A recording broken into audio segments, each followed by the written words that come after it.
Me gadin gidan mu ya maka daukan akuya. Au da me gadi a gidan ne? Sosai. Allah sarki.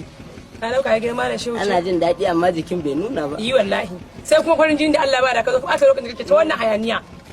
Wannan mashin kuma nawa da ka dauko aro. Kurun kusa kenan, an gama ta yaushe kenan. Gaga wanda kenan, da garin komanda na nan.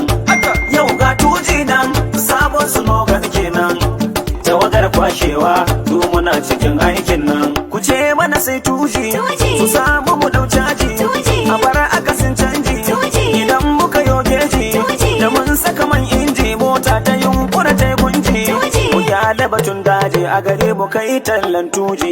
Gaga wuna gagaro, ka hau sama tauraro.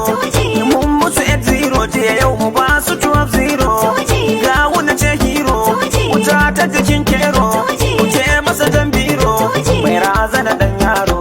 Gaga wuna ga daga murtala, komanda garo yana kula. Ku fara shiri mu yi alwala, domin kada za a yi walwala. Mu yi bidiri mu yi dabdala, mu yi sallah mu yi hamdala. Ku daga hannu al'umma, mu kara godiya gumra.